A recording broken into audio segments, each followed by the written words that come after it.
everyone, I am Deep Patel from the Department of Mechanical Engineering. As you all know, we were discussing about the chapter number 8, that is the pump. And in our first lecture, we have discussed about the single acting reciprocating pump. In the single acting reciprocating pump, there is one problem that we have discussed, that in the single acting reciprocating pump, the continuous flow of the liquid is not available. Okay, so the flow which is pulsating in the single acting reciprocating pump. Also, we can say that the time which is required to fill the discharge tank is very high in the case of the single acting reciprocating pump. So, today we will discuss about the double acting reciprocating pump.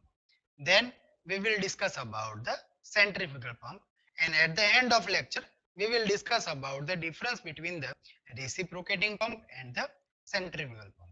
Okay, so let us start today's lecture with the double acting reciprocating pump. Okay, so as we have already discussed that in the single acting reciprocating pump there is two problem. First is the nature of the water which was pulsating, and second, the time which is required to fill the discharge tank is very high in the case of the single acting reciprocating pump. Okay, so this both the problem can be eliminated with the help of this double acting reciprocating pump. Okay, so here you can see the diagram, the same diagram as the single acting reciprocating pump, but here the change is that here there are two suction valve and the two delivery valve, two suction pipe and the two delivery pipe. So we can get the double flow in the double acting reciprocating pump. Okay, so let us understand first components of the double acting reciprocating pump, then we will discuss about the working of double acting reciprocating pump.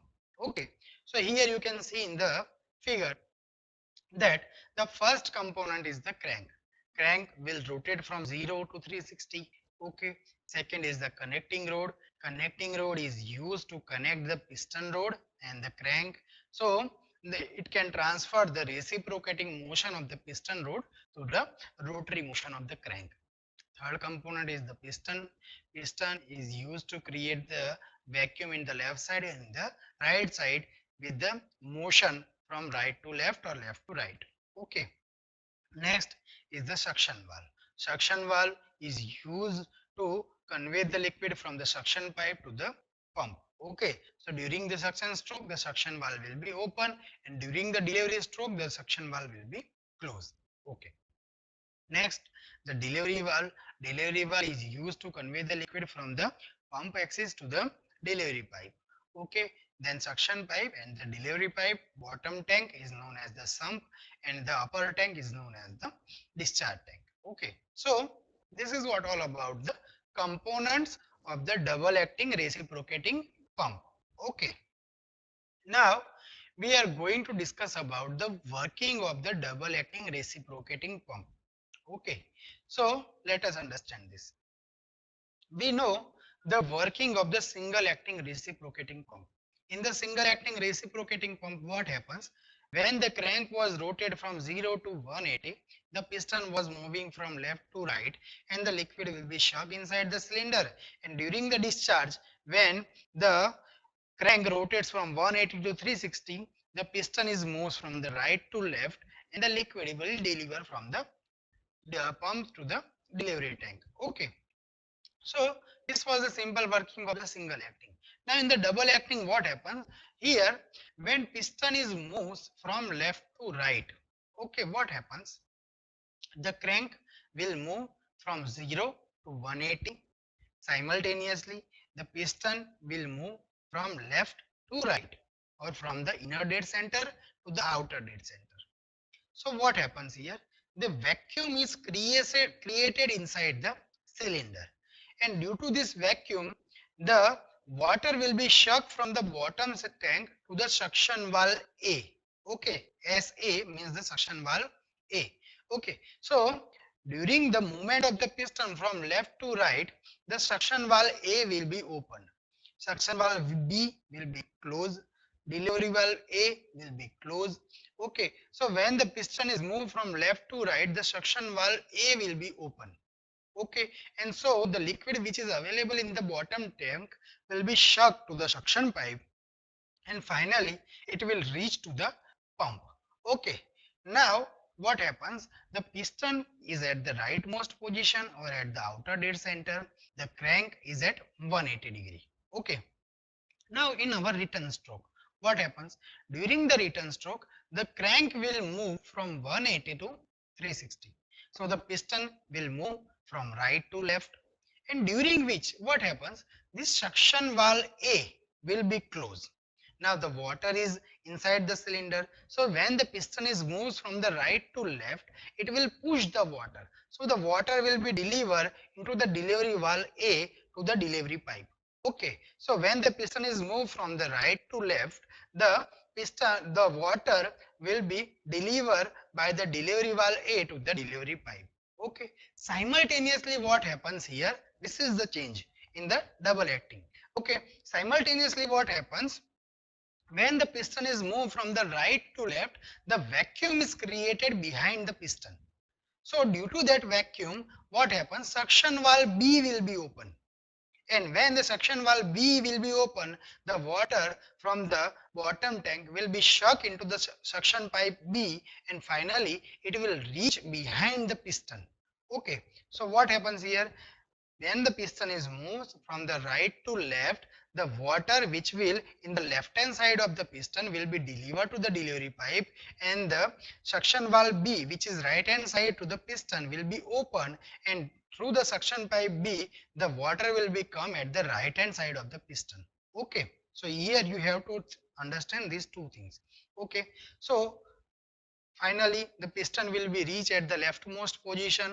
Then what happens, again the delivery valve A will be closed. Now piston is moved from left to right, crank will move from 0 to 180. So again the vacuum is created, so suction valve A will be open, and the water which is available in the bottom tank will be sucked, and finally it will reach to the left hand side of the piston. Now piston is moving from left to left, so the water which was available at the right hand side of the piston will be pushed by the piston, and finally it will deliver to the delivery valve B. Okay, so finally we can get the water when piston is moved from left to right from the delivery valve B. So here you can understand that during the forward stroke you can get the water from the delivery valve B. During the return stroke you can get the water from delivery valve A. Okay, so both in the forward stroke and in the return stroke you can get the water at the discharge tank. Okay, so the problem of the single acting reciprocating pump is can be eliminated with the help of the double acting reciprocating pump. In the double acting reciprocating pump, during the forward stroke or during the movement of piston from left to right, you can get the discharge from the delivery valve B, and during the return stroke or when the piston is moved from the right to leftward position, you can get the discharge of water from the delivery pipe A. Okay, so this is what all about the working of double acting reciprocating pump. Here you can get the continuous supply of the liquid during the forward and the return stroke. Okay, second, you can fill the discharge tank very quickly because here the discharge rate is double compared to the single acting reciprocating pump. Okay, so we can save our time with the help of this double acting reciprocating pump. Okay, so this what all about the double acting reciprocating pump. Okay, so all the description is given here that during the forward stroke what happens, the crank is rotated from 0 to 180 and the piston is moved toward the right hand side. The liquid will be entered into the cylinder from the valve SA, that is the suction valve A. At the same time the liquid which was available in the right hand side will be moved by the piston and the delivery valve B will be open, so we can get the water at the delivery side. Second, in the reverse stroke, again the crank will be rotated from 180 to 360 and the piston is moved from the right to left. So finally we can get the liquid will be delivered or the liquid will be enters from the suction side, that is the suction valve B, and simultaneously we can get the water at the delivery valve A. Okay, so DA will be open and liquid will be discharged to the discharge pipe. Thus we can get the continuous flow with the help of the double acting reciprocating pump. Okay, now next we will discuss about the centrifugal pump. Okay, so this is the simple diagram of the centrifugal pump. Okay, so here you have to understand first of all basic components of the centrifugal pump. Okay, so here you can see in the bottom end side, here you can see at the bottom side there is one foot valve and the strainer. Now foot valve is acting same as the suction valve and the delivery valve. It will open in the one direction. Okay, so this is the simple valve as like suction valve and the delivery valve. Second is the strainer. Now what is the application of strainer? Strainer is one type of the mesh filter. Okay, so it will filter out some impurities which is available in the water, so that impurities cannot be reached into the pump. Okay, so strainer is one type of the mesh filter. Okay, then there is a sump level. Sump level is the height of the water. Next is the suction pipe. We all know that the suction pipe is helps to convey the liquid from the sump level to the pump or to the discharge tank. Next is the casing, impeller, okay, and the suction eye. Here you can see at the center of the pump there is one rotor. Okay, that rotor is known as the impeller, and the center of impeller is known as the suction eye. Okay, now above the impeller there is one casing. Okay, and you can see in the casing the area of casing is gradually increased. Okay, so we can say that this is the volute type of casing. Okay, the shape of the casing is volute shape. So we can say that the area of casing is gradually increased. Here you can see at the upper hand side the area is very small, and at the discharge side the area of casing is large compared to the suction side. Okay, so we can say that the area of the casing is gradually increased. Why we have made this type of casing we will discuss later when we will discuss about the working. Okay, now our next component is the delivery pipe. We know that the delivery pipe is used to deliver the water from the axis of the pump to the discharge tank. And finally, there is one delivery valve which is used to deliver the liquid to the discharge tank. Okay, so these are all the components of the centrifugal pump.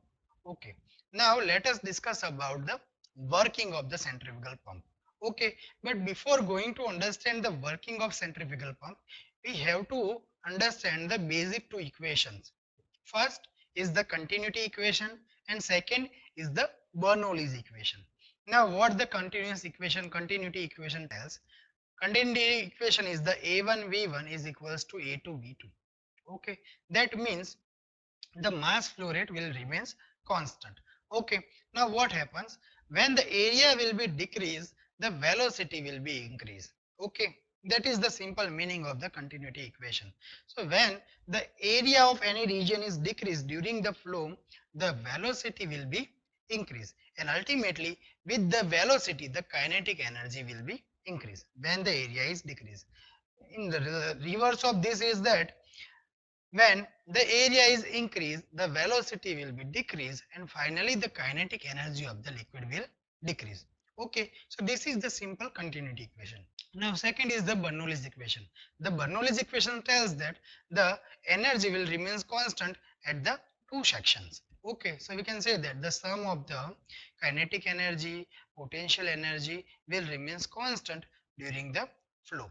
Okay, so we can say that when the area will reduce, the velocity will increase, ultimately the kinetic energy will increase, and finally the pressure will be decreased because of the Bernoulli's equation. Here you have to understand the role of the continuity equation and the Bernoulli's equation in the centrifugal pump. Okay, so let us start the working. Okay, but you have to keep in mind these two equations, that is the continuity and Bernoulli's equation, so you can easily understand the working of centrifugal pump. Okay, so let us start. What happens here? When we supply the power to the motor, it will rotate the impeller.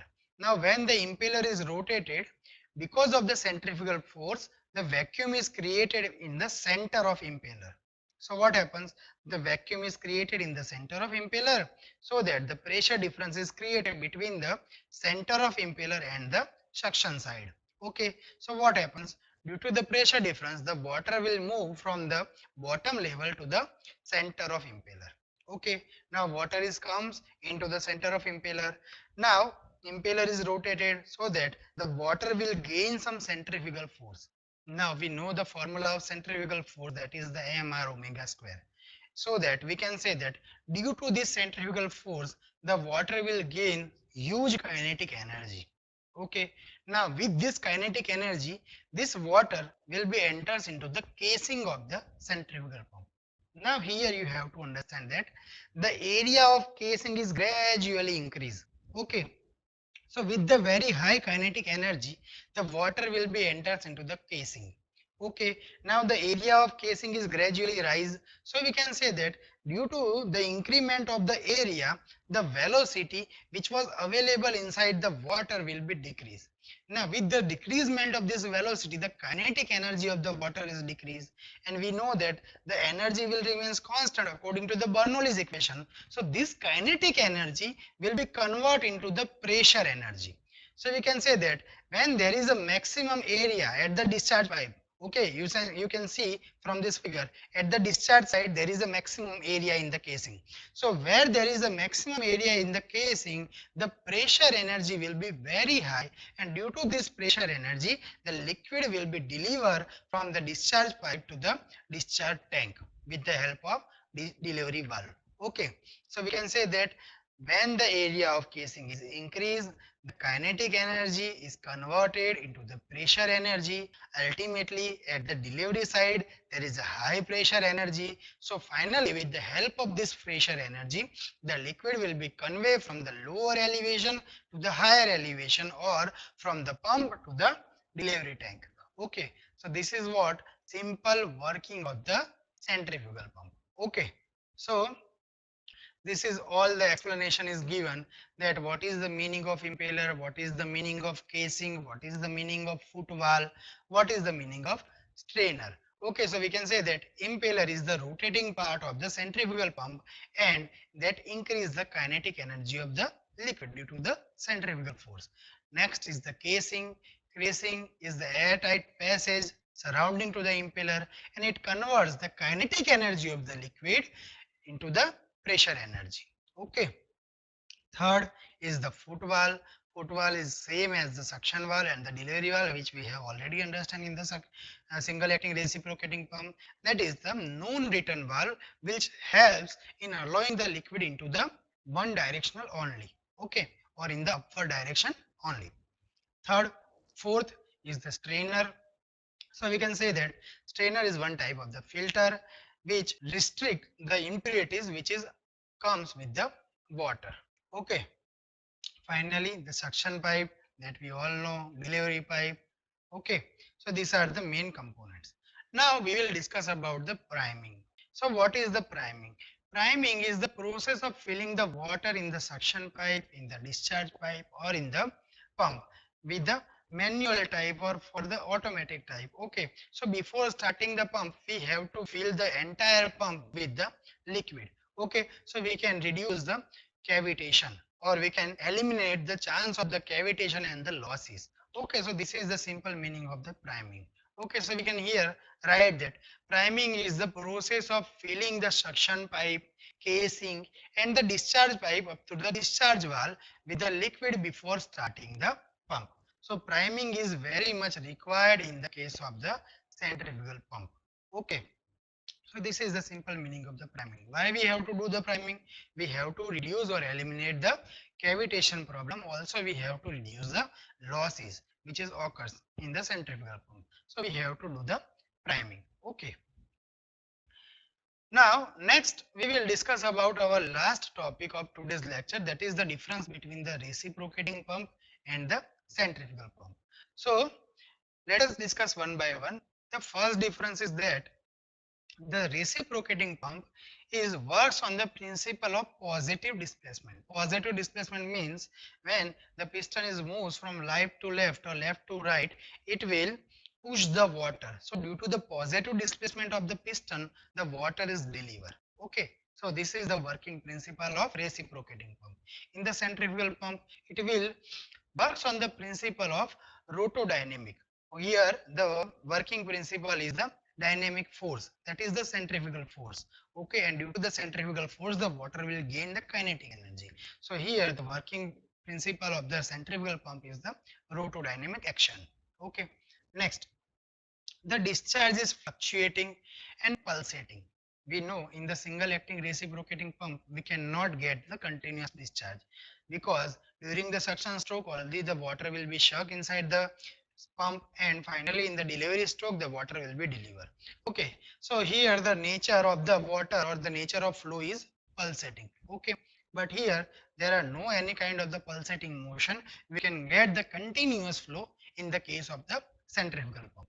Okay, now third, it can produce the high head but at the low discharge. Okay, so when we want to gain more height or very high energy or head, we can use the reciprocating pump. Okay, but here the discharge is very low. In the centrifugal pump we can get high discharge, but the head which is gained by the centrifugal pump is low compared to the reciprocating pump. Okay, next, the initial and maintenance cost is high. Why? Because here two members, one is reciprocating member, one is the rotary member, and the number of component is very high. So the finally, the initial and maintenance cost is high compared to the centrifugal pump. Okay, next, it is run at the low speed, and the centrifugal pump can be run at the high speed. So we can get the high kinetic energy. Ultimately, the kinetic energy or the velocity which is gained by the centrifugal force is developed because of the rotation of impeller. So we have to rotate with a very high speed or very high velocity, then and then we can get very high kinetic energy. Okay, so generally the centrifugal pumps are the high speed pump. Okay, next is the efficiency is very low in the case of the reciprocating pump, and here the efficiency is high. Next is produce much noise. And why the reciprocating pump is produce much noise? Because here there is one reciprocating member, piston. Okay, so due to the movement of the piston, the noise will be produced. Okay, so there is one higher noise in the reciprocating pump, and there is a very small noise or smoother operation, we can say that, in the case of the centrifugal pump. Okay, so this was all about the difference between the reciprocating pump and the centrifugal pump. Okay, so in this lecture we have discussed about the first, the problem of the reciprocating or the problem of the single acting reciprocating pump, and how we can eliminate that problems with the help of the double acting reciprocating pump. So we have discussed about the working and the construction of the double acting reciprocating pump. Then we have discussed about the centrifugal pump, the working principle of centrifugal pump, construction, and the working of the centrifugal pump. Then we have discussed about the priming, and ultimately we have discussed about the difference between the reciprocating pump and the centrifugal pump. Okay, so this is what all about today's lecture. Thank you for today.